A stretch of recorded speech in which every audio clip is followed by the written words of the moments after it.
मत सुना अपने लक्ष्य की दास्तान जमाने को, बस बाधाओं के दरख्तों को उखाड़ कर फेंकता जा। मंजिल पर पहुंचते ही यही दरख्त तेरी सफलता के किस्से सुनाएंगे। बुराई ये नहीं है कि लोग तुझे बुरा कहते हैं, बुराई तो ये है आप इनकी बातों को अपने पर असर लेते हैं। क्या हुआ जो कठिनाइयां हैं, गम न कर और आगे बढ़, इन कठिनाइयों में छुपी ऊंचाइयां हैं। मंजिल यूं ही नहीं मिलते बाबले, याद रख ऊंचाइयों में कठिनाइयां हैं तो कठिनाइयों में छुपी ऊंचाइयां हैं। तस्वीर तो हर पत्थर में है मगर दिखाई उसी में देती है जिसे कठोर छेनी से तराशा गया हो। सफलता हर व्यक्ति में है मगर दिखाई उसी में देती है जिसे कठिनाइयों की छेनी ने तराश दिया है। हंसने दे लोगों को, लोग तो ऐसे ही होते हैं। आज हंस रहे हैं क्योंकि उन्हें उम्मीद है कि आप सफल नहीं होंगे, और कल हंसेंगे इसलिए क्योंकि अब झूठा ही सही हंसकर आपको सफलता का इजहार तो देना ही पड़ेगा। लक्ष्य पाने की जिसकी ललक प्रबल है वो कठिनाइयों से कभी नहीं दहलाते, बल्कि उन्हें तो जूझने में आनंद आता है। और संघर्ष जितना ज्यादा हो ललक भी उतनी ही प्रबल होती जाती है। सोने को भला तपिश का क्या डर, तपिश तो सोने को उसकी पहचान देती है। हारा वो नहीं है जिसने फैसले खो दिए, हारा वो है जिसने हौसले खो दिए। चुनौतियां तो आएंगी, उन्हें भी गले लगाना सीखो। एक यही तो हैं जो आपको आपकी पहचान दिलाएंगी। मिलता उसी को है जो खोजता है, वरना डूबने से डरने वाले कितने ही लोग किनारे पर बैठकर ताकते रहते हैं। जब आप अपने लक्ष्य को इतना समर्पित हो जाएं कि लक्ष्य नहीं तो हम नहीं, तो ईश्वर को भी आपके बारे में सोचना पड़ता है। रास्ते में अगर कांटे न हो तो राही की योग्यता का अस्तित्व ही क्या है। पानी अगर शांत हो तो नाविक की कार्यकुशलता का अस्तित्व ही क्या है। जंग में अगर चोट का खतरा ही न हो तो सूरमा कायर से भिन्न कैसे माना जाएगा। चोटें ही तो वो श्रमांक हैं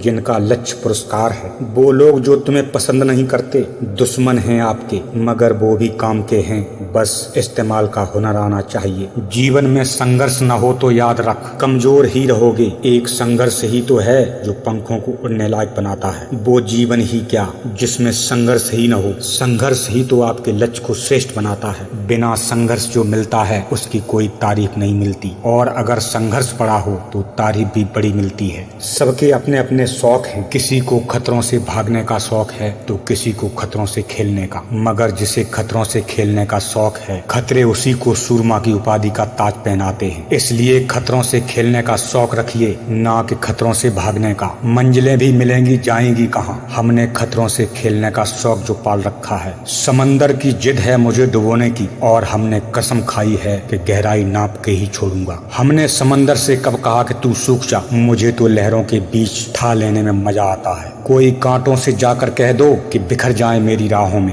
वरना मुझे रास्ते का एक्सपर्ट कौन कहेगा। वो लोग जो मेरे विरोधी हैं तुम्हें कसम है सारे दांव लगा दो, क्योंकि मैं अपनी मंजिल आसान नहीं चाहता। सूरमा हूँ मैं, कायर नहीं हूँ। चोटें मेरा आनंद है और बलिदान मेरा लक्ष्य। कठिनाइयों की जिद है कि हम आगे बढ़ने नहीं देंगे, और हमारी जिद है कि मैं अविरल पथ का राहगीर हूँ। रुकना तो हमारी कार्यसूची में है ही नहीं। आसान के लिए ईमान का सौदा तो कायर करते हैं, सूरमा तो ईमान के लिए हर आसान का सौदा करते हैं। तुम्हें क्या लगता है कि मैं थोड़ा पीछे खिसक गया हूँ तो डर गया हूँ? गलत फहमी है आपकी, ये भी एक रणनीति का हिस्सा है। शेर जब अटैक करने के लिए तैयार होता है तो थोड़ा पीछे खिसक कर दबोचने के लिए ताकत भरता है। खुद को कमजोर समझने की गलती कभी मत करना, क्योंकि आज जो बुलंदियों पर हैं उनकी वजह ही यही है कि उन्होंने खुद को हमेशा स्ट्रॉन्ग ही समझा। आप स्ट्रॉन्ग हैं ये इस बात पर डिपेंड है कि जब आप खुद को समझ लें। एक बाज के बच्चे को पकड़कर मुर्गों के बच्चों में छोड़ दिया गया।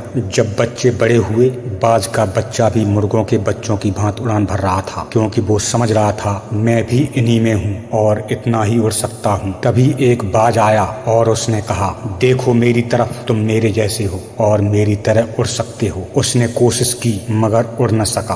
बाज ने उसे पंजों में दबाया और बहुत ऊपर ले जाकर छोड़ दिया। अब तो उसे हिम्मत करनी ही थी, नहीं करते हैं तो मौत निश्चित है। और उसने सोचा अब वक्त है सारी ताकत लगा दी जाए। जैसे ही उसने हिम्मत की, पता नहीं उसके पंखों में कहां से ताकत आ गई और वो आसमान में पानी की तरह तैरने लगा। वो समझ गया ताकत हिम्मत में है, और हिम्मत इस बात में छुपी है कि एक बार खुद को स्ट्रॉन्ग समझते हुए पूरी ताकत लगा दो। इसी प्रकार जब तक आप खुद को कमजोर समझते रहोगे तब तक ये जान ही नहीं पाओगे कि मैं कितना स्ट्रॉन्ग हूँ